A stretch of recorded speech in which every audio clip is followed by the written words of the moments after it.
நமக்கு மட்டும் இவ்வளவு கேட்க என்ன நியாயம்? இதுதான் நமக்கு 3 வருஷம் கொடுத்து சொல்லி சானிட்டரி ஃபைனல் வச்சு சானிட்டரி ஃபைனல் வச்சு 1 வருஷம் கொடுக்குற ஏன் காசு வாங்கினாங்க லஞ்சத்துக்காக மட்டுமே இன்றைக்கு ஆண்டுதோறும் செய்து கொண்டிருக்கிறீர்கள். அது தவறு. 3 நாளுக்கு மிக குறைய ஒரு மாதத்திற்குள்ள உங்களுக்கு 3 ஆண்டுகளுக்கான சானிட்டரி சர்டிபிகேட் ஃபைனல் வச்சு கொடுக்கிற அரசனை நிச்சயம் இந்த சட்டம் எடுத்து தரும். நாம தான் வாங்குவோம். உங்களுக்கு உரிமை கொண்டாடுறோம். காவலாங்க எவ்வளவு பெரிய ஆளுந்தாலும் சரி இந்த எல்லையை தாண்ட முடியாது.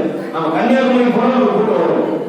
இன்னைக்கு பிரச்சனை இல்லை. அதனால நீங்க வந்தா ரொம்ப நல்லவங்க, நீங்க வந்திருக்கீங்க, நான் நன்றி பாராட்டுறேன். ஏன் அதிமுக வந்தாச்சு பிரச்சனை தீர்ந்தது, ரெகனைஸ் வந்தாச்சு பிரச்சனை தீர்ந்துச்சு. ஏன் வரணும்னு நினைக்கிறாங்க. அந்த பிரச்சனை இத்தோடு தீராது. உங்களுக்கு அடுத்த பிரச்சனை அந்த பெட்டிஷன் போட்டா நீங்க ஓடி வந்துருவீங்க. எவ்வளவு ஒருத்தர் உங்களுக்கு பெட்டிஷன் போட்டா ஓடி வருவீங்க. RTE நீ பணமே கொடுக்க மாட்டேன்னு சொன்னாங்க. பணம் கொடுத்தாதான் நாங்கள் மாணவர்கள் சேர்க்க மாட்டோம்னு சொல்றோம். சேர்க்க மாட்டோம்னு சொன்னோம். சேர்க்கல. பணத்தை கொடுக்க 98 கோடி ரூபாய் 98 கோடி ரூபாய் ஒரே நாள் கவர்மெண்ட் கொடுக்க வச்சோம். அதுல சொல்லும்போது 1000 கோடி ரூபாய் வாங்கி கொடுத்தோம். 1800 கோடி ரூபாய் இது தனியார் பள்ளிகளுக்கு அரசாங்கத்திலும் அது கொரோனா காலத்துல சென்ட்ரல் கவர்மெண்ட் கொடுக்கல. நான் கொடுத்துருக்கோம் அமைச்சர் சொல்ல வச்சிருக்கோம், கொடுக்க வச்சிருக்கோம். இதெல்லாம் நீதிமன்றம் தான். அதே மாதிரி நமக்கு வந்து RTE அப்படின்னு போட்டு நம்மளுக்கு யூனிஃபார்ம் கொடு, புக்ஸ் கொடு, நோட் புக்ஸ் கொடு, லஞ்ச் கொடு, பஸ் ஃப்ரீயா கொடு கேஸ் போட்டான். மாற்றம் அப்படின்னு ஒரு மாற்றம் அமைப்பு வந்து அதுல வந்து யூனியன் கவர்மெண்ட் ஆஃப் இந்தியா, அதே மாதிரி தமிழ்நாடு ஸ்டேட் கவர்மெண்ட் நண்பர்களா தனியார் பள்ளிகள் அப்படின்னு எதுவும் போட்டுருக்காங்க. ஆனா அதை கொடுக்க முடியாது. நீதிமன்றத்தில் சொல்றோம், நான் கொடுக்குறேன், நீங்களும் நான் கொடுக்குறேன் அப்படின்னு சொல்லிட்டு இப்படி எல்லாம் தொடர்ந்து எங்க ஒரு சைடுல தாக்குதல் இல்லை, பல சைடுல தாக்குதல். ஒருத்தர் வந்து தனியார் தமிழ்நாடு ஓடிக்கொண்டிருக்கிற 50,000 பஸ்களுக்கு ஓடிக்கொண்டிருக்கிற டிரைவர் கண்டக்டருக்கு அரசு ஊதியம் கொடுக்கணும், அவங்களுக்கு போனஸ் கொடுக்கணும், அவங்க இன்கிரிமெண்ட் கொடுக்கணும் அப்படின்னு கேஸ் போடுறாங்க. கம்யூனிஸ்ட் தலைவர் ஒரு கம்யூனிஸ்ட் தலைவர் ஒரு கேஸ் போடுறாங்க. அந்த கேஸ்ல என்ன சொல்றாங்கன்னா, கேஸ் யாருக்கும் போடுறாங்க, தனிப்பட்ட நந்தகுமார் மேல போடுறாங்க. நீங்க தான் தனியார் பள்ளியுடைய தூதுவன், நீங்க சொல்லுங்க அப்படின்னு சொல்லிட்டு என் மீது ஒரு வழக்கு போடுறாங்க. நீதிமன்றத்தில் எதிர வழக்காடி அப்படிலாம் கொடுக்க முடியாது, அரசாங்கம் கொடுத்தோம், நான் கொடுக்குறேன். அரசாங்கம் வேலை செய்யற பிள்ளைகளுக்கே கொடுக்கல, கவர்மெண்ட் பஸ்ல வேலை செய்யற பிள்ளைகளுக்கு கவர்மெண்டே கொடுக்கல, நான் எப்படி கொடுக்க முடியும் அப்படின்னு சொல்லி இதை பாருங்க. கேஸ் தான் அரசாங்கமே கொடுக்கல. அரசாங்கம் இந்த பஸ்ல ஏசிஸ் வேலை செய்யறது கொடுக்கலீங்க. நான் எப்படி கொடுக்குறேன்? அரசாங்கம் நான் கொடுக்குறேன், இன்கிரிமெண்ட் எல்லாத்தையும் கொடுக்க முடியாது அப்படின்னு சொல்லணும். அதே மாதிரி நம்ம வந்து 98 கோடி ரூபாய் கேட்டுங்க. அப்போ என்ன பண்ணாங்க, நம்ம ஊர் தர்மபுரி டிஎன்சி இளங்கோவனே நந்தகுமார் அரசாங்கத்தை மிரட்டுறாரு, RTE பணம் கொடுக்க சொல்லி மிரட்டுறாருன்னு சொல்லி சிஎம் போட்டாங்க. சிஎம் IG எல்லாரும் போட்டாங்க பெட்டிஷன். ஆமா, நான் கேட்டேன் 25 கோடி கேட்கல, 100 கோடி கேட்டேன். கொடுத்தாதான் பண்ணுவேன், போராட்டம் பண்றது கோர்ட்ல கேஸ் கூட எங்க வேலை தான். கொடுத்தாதான் இங்கிருந்து போகணும்னு சொல்லி வந்து IG ஆஃபீஸ் தர்ணா பண்ணி பாருங்க, ஏதாவது சீல் பாருங்க, IG ஆஃபீஸ் சீல் இதெல்லாம் போட்டு அங்கிருந்து வந்து என்கொயரி எல்லாம். அதாவது எதிர்ப்பை வந்து எந்த வகையில சந்திக்கணும்னா, அரசாங்கம், பெற்றோர்கள், சமூக விரோதிகள், எதிர்கட்சிகள், உறுதி கட்சிகள், பத்திரிகையாளர்கள், சங்கத்துக்குள்ள சங்கம், போட்டி சங்கங்கள், இவங்கெல்லாம் பண்றாங்க. இதெல்லாம் தாண்டி தான் நம்ம இந்த சங்கத்தை வளர்த்துருக்கோங்க. இந்த சங்கத்தை சாதனை வளர்த்துறீங்க. இப்படிப்பட்ட சூழ்நிலையில நேற்றைய குடும்பத்தை காலங்களில் புதுசு ஆகலாம். ஆனா உறவுத்துறை கணக்கில் தெரிந்து சொல்லுது, நந்தகுமார் சங்கம் மட்டும்தான் தமிழ்நாட்டில் பெரிய சங்கம், அந்த சங்கம் மட்டும்தான் சிறப்பா செயல்படுது, இத்தனை பேர் உறுப்பினர்கள் இருக்காங்கன்னு ஒரு பெரிய ஒவ்வொரு பள்ளி நிர்வாகிகளும் கேட்டு தகவல் எடுத்து அரசுக்கு சொல்லியிருக்காங்க. ஏன்னா அரசு இன்னைக்கு நாம் சொல்வதை செய்து கொண்டிருக்கிறார்கள். நாம் என்ன செய்கிறோம்? தமிழ்நாட்டு பள்ளி நிர்வாகிகளை வாரந்தோடு ஒருங்கிணைக்கிறோம். வாரந்தோறும் 100 பேர், 50 பேர், 1000 பேர், 1,00,000 பேர் ஒருங்கிணைக்கிறோம். எல்லாருக்கும் இந்தியா ஃபுல்லா ஒருங்கிணைக்கிறோம். எல்லாரையும் சேர்க்கிறோம். எல்லோருக்கும் கல்வி தரோம். கல்வி அவர்களுடைய உரிமைகளை, பிரச்சனைகளை பேசுறோம். அரசு கிட்ட கேட்கிறோம். அரசு கொடுக்காத போது நீதிமன்றம் போறோம். நீதிமன்றத்தில் ஜெயிக்காத போது மக்கள் மன்றத்தில் போராடுறோம். அதுவும் ஒரு தொழிற்சங்கத்துடைய கடமை, ஒரு அமைப்புடைய கடமை, அதை செய்து கொண்டிருக்கிறோம். இதுல சிறிய பள்ளி பெரிய பள்ளி வேதம் இல்லை. நான் பெரிய ஸ்கூல், நான் சின்ன ஸ்கூல் பணம் விழுந்துறாங்க. அவன் சார் சொன்ன மாதிரி அன்றைக்கு வந்து கண்ணன் சார் சொன்னார், நான் வந்து 13-15 ஆண்டுகளுக்கு முன்னால் பார்க்கும்போது வந்தவர்கள் இன்னைக்கு இல்லை. ஆமா, 15 போயிடுவாங்க, பெரிய ஆளும் போயிடுவாங்க. எல்லோரும் திருமணம் அல்ல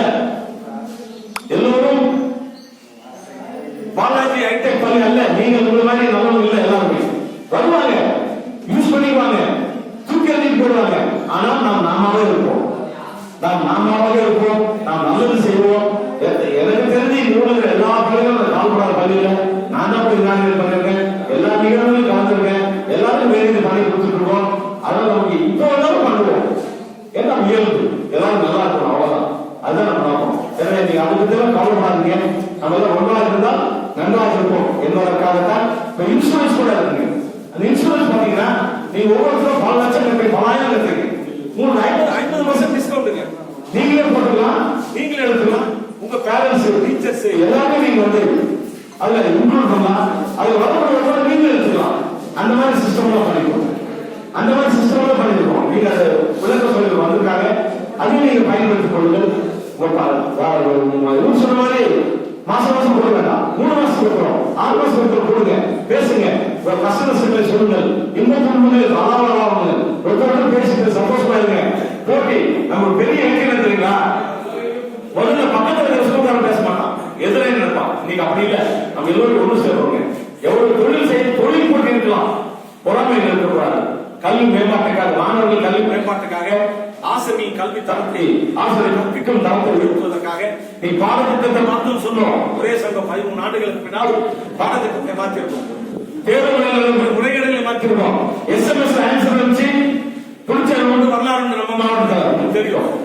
நான் ஸ்டேட் ஃபர்ஸ்ட் என்று போர்டு போட்டு தமிழ் நினைச்சு எல்லா அட்மிஷன் நாமக்கல் போச்சுங்க. நீங்க நாமக்கல் கோழி பண்ணையா, கோழி பண்ணைய மாதிரி போச்சுங்க. நீங்க அப்படி சொல்ல முடியாது, சொல்ல முடியல. நீட் தேர்வு வந்த பிறகு அதற்கான தயாரிப்பு பணிகளை, அதற்கான பணிகளை செய்து கொடுக்கிறோம். எல்லாம் மக்கள் மத்தியில் பெரிய எழுச்சிய, கல்வியாளர் மத்தியில் பெரிய எழுச்சிய, ஆசிரியர் மத்தியில் பெரிய நம்பிக்கை கொடுக்கிறோம். சமச்சீர் கல்வி வந்த போது நாம எதிர்த்து வேலை கொடுத்தோம். சமச்சீர் கல்வி சரியில்லைன்னு சொல்லுவோம், நாம் தான் கொடுத்தோம். நீ பெரிய தேசிய கல்வி நல்ல விஷயங்களை சொல்லியிருக்கோம், அதை மாற்ற சொல்லியிருக்கோம். கல்வி கட்டணம் வந்த போது எவ்வளவு பிரச்சனை, கல்வி கட்டணம் பிரச்சனை தீர்ப்பதற்கு தொடர்ந்து நீதிமன்றத்தில் போராடணும், மக்கள் மன்றத்தில் போராடணும். ஒருமை எல்லா பத்திரிகைகளிலும் நீதிமன்ற கிளி சொல்ல அந்த நடக்கிற ஊழல் சொன்னோம், டைரக்டர்கள் நடக்கிற ஊழல் சொன்னோம், டைரக்டர் பிச்சை எடுக்கிறார்கள் செய்தி நியூஸ்ல போட்டோம். டைரக்டர் லஞ்சம் வந்து டைரக்டர் வச்சு நேரம் சொல்ல வச்சோம். நிலம் பற்றாக்குறை பள்ளிகள், ஆயிரக்கணக்கான பள்ளிகளுக்கு இருக்கிற பள்ளிகள் இருக்கிற மாதிரி நடந்து கொள்வதற்கு, நடத்துவதற்கு தொடர்ந்து நிரந்தரமா பிரச்சனை தீர்த்து வச்சு இந்த அமைச்சர் வச்சு 1 பைசா காசு இல்லாம அந்த பாதிக்கப்பட்ட எல்லா பள்ளி நிர்வாகிகளுக்கும் இன்னைக்கு நிரந்தர அங்கீகாரத்தை வாங்கி தந்திருக்கோம். எனவே இல்லைன்னு சொன்னவங்க வாங்கி கொடுத்திருக்கோம். இன்றைக்கு அதே மாதிரிதான் நர்சரி பிறந்த பள்ளிகளை நிச்சயம் நல்ல பள்ளிகளாகும். நம் மாணவர்கள் தரவை மேம்படுத்துங்கள், ஆசிரியர் தரவை மேம்படுத்துங்கள், நர்சரி பிறந்த நடுநிலை பள்ளிகளாக்குங்கள், அனைவருக்கும் நிரந்தர அங்கீகாரத்தை பெற்றுத் தருவோம்.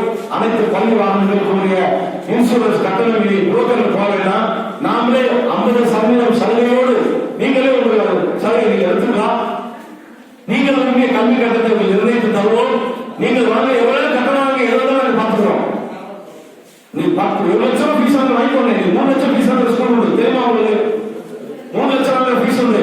ஆனா நீங்க நம்ம சந்திரசேகர் வித்யாலயம் சொல்லி எவ்வளவு வாங்கினாங்க, நீங்க ஆகிய வாழ்க்கையில அதிகமாக வந்து பின்னாடி அதிகமானுக்கு எதிராக வந்து உங்களோட ஸ்கூல் சிஎம்எஸ் ஸ்கூல் கெடுத்து போட்டு எவ்வளவு பண்ணாங்க. நீங்க அந்த ஸ்கூல் நாகவே வச்சுங்க, யாரையும் கெடுக்க வேண்டாம், யாரையும் கெடுக்க வேண்டாம். நான் எல்லாரும் நல்லா இருக்கும் அப்படி நினைப்போம், அதுதான் நல்ல வாழ்க்கை, அதுதான் சரியாக இருக்கும். எனவே நம்ம தயவு செஞ்சு நீங்க எல்லா பிரச்சனைகளும் நாங்கள் பார்த்துக் கொள்கிறோம்.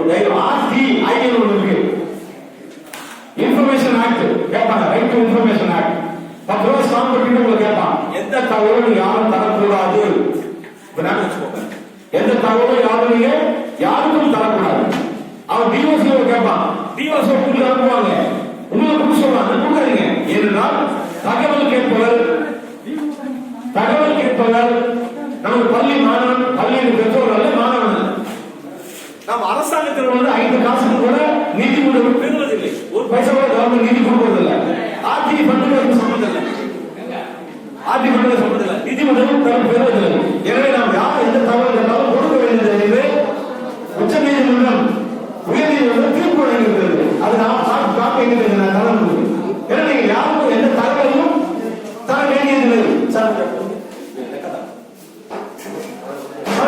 மனசில் வச்சுக்கோங்க, எதை கேட்டா தைரியமா இருக்க, பயப்படாதீங்க. நாம் எல்லாம் செய்ய வேண்டியதெல்லாம் நீங்க உங்களுக்கு நன்மைக்காக பல விஷயங்கள் வைத்திருக்கோம். நீங்க கேட்கும்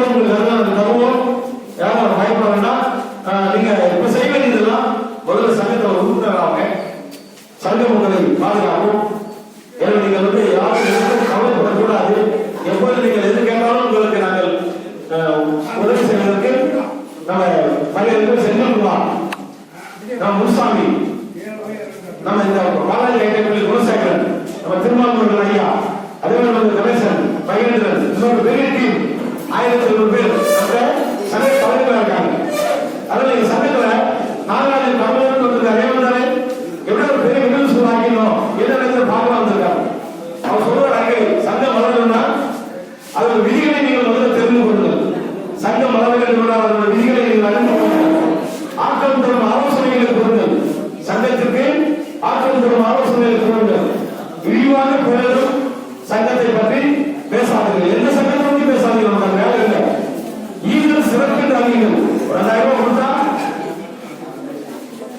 பல கோடிகள் நினைக்காதீங்க. பல ஆயிரம் பேர் இருப்பாங்க. ஆனா யாரும் செய்ய மாட்டாங்க. நம்ம வேலையை வாழ்ந்தோறும் கூட்டத்தை கூட்டி கருத்துக்களை பரிமாறி விருதுகள் பெற்று நாம் எவ்வளவு நல்லா இருக்கணும். நம்ம யாரும் அங்கீகரிக்க மாட்டாங்க. நம்ம நாம் தான் அங்கீகரித்துக் கொள்ள வேண்டும். இந்த சங்கம் ஆயிரக்கணக்கான பேருக்கு பல்லாயிரக்கணக்கான பேருக்கு விருதுகள் வாங்கி கௌரவித்து பள்ளிகளை மேம்படுத்தி பள்ளிகளுக்குரிய அங்கீகாரத்தை பெற்றுத் தந்திருக்கிறோம். பல லட்சக்கணக்கான ஆசிரியர்களுக்கு வேலை வாய்ப்பை தந்து ஆசிரியர்கள் 5 காசுகள் இன்னும் இல்லாமல் தரமான கல்வியை ஒழுக்கத்தை பண்பாட்டை கலை கலாச்சாரத்தை தரமான ஆங்கில வழி கல்வியை அறிவியல் கல்வியை கணித கல்வியை கம்ப்யூட்டர் கல்வி மோகன கல்வியை பரத கல்வியை பண்பாட்டு கல்வி அனைவருக்கும் தந்து மிகச்சிறந்த நாட்டை உருவாக்குவதில் நாம் பங்கு ஆளப்படுகிறது. எனவே நாம் ஈதல் சிறப்பென்று உணர்ந்து சட்டத்திற்குரிய சன்னாவை கட்ட வேண்டும்.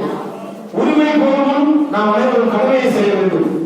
ஊக்கமில்லையே ஒதுங்கி நில்லுங்கள். சட்டத்திற்கு உதவி புரிய வேண்டும் என்ற எண்ணம் இல்லை என்றால் ஒதுங்கி நில்லுங்கள். கவலைப்பட வேண்டாம். எடுத்து செல்வோரை தூக்காட்டுங்கள்.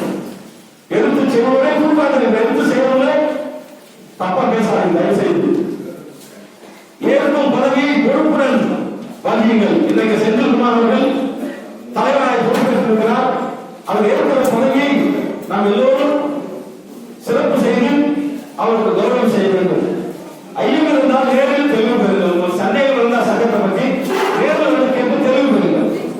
ஒரு கூட்டமும் போக தவறாதீர்கள். சங்கத்தின் கூட்டம் என்றால் நீங்கள் எல்லோரும் கட்டாயம் தவறாமல் கலந்து கொள்ள வேண்டும். ஒற்றுமையே பலம் என்று உணருங்கள். சங்கத்திற்கு ஒற்றுமைதான் பலம் என்று உணருங்கள். ஓங்கி உரைத்து அனைவரையும் அரவணைகள். தங்கம் செய்யாத இந்த சங்கம் செய்யும் என்ற நேரத்தில் சொல்லி தன்னிடம் கோட்டாகாது, ஒருங்கை ஓசை பாழ்த்தராது, ஒன்றுபட்டால் ஒன்று வாழ்வு, ஒற்றுமை நீங்கள் அனைவருக்கும் தாங்க என்பதை உணர்ந்து நாம் அனைவரும் ஒன்றுபட்டு நிற்போம். தர்மபுரியில் வேறு சங்கம் இல்லை என்பதை இந்த உலகிற்கு உணர்த்தும் வண்ணம் மிக குறுகிய காலத்தில் மிகப்பெரும் மாநாட்டை நாம் இங்கு நடத்த வேண்டும். அந்த மாநாடு ஒரு மாபெரும் வெற்றி மாநாடாக அமைவதற்கு நீங்கள் ஒவ்வொருவரும் ஆளுக்கு 10 பள்ளி நிர்வாகிகள் 10 பள்ளி நிர்வாகிகள் ஆளுக்கு 100 பேர் அழைத்து வந்தால் ஒரு மிகப்பெரும் மாநாட்டை தர்மபுரியில் நடத்தி நமது சக்தியை நிரூபிக்கக்கூடிய அந்த நல்ல நாளுக்காக நான் காத்திருக்கின்றேன். ஏனென்றால் தர்மபுரியில் தான் இந்த சங்கம் தோற்றுவிக்கப்பட்டது. ஒன்றுபட்ட தர்மபுரி கிருஷ்ணகிரி மாவட்டத்தில் தான் இந்த சங்கம் தோற்றுவிக்கப்பட்டது. இது பட்டு போறவில்லை, கெட்டு போறவில்லை. இன்றைக்கு தமிழ்நாடு முழுக்க பதவி இந்தியா முழுக்க education promotion society for India EPSI என்ற ஒரு அமைப்பை விஐடி பல்கலைக்கழக வேந்தர் டாக்டர் ஜி விஸ்வநாதன் அவர்கள் தலைமையில் அவர் பல்கலைக்கழகத்தை பார்க்கிறார். நான் பள்ளிகளை இந்தியா முழுக்க பார்க்கிறேன். அந்த டைரியில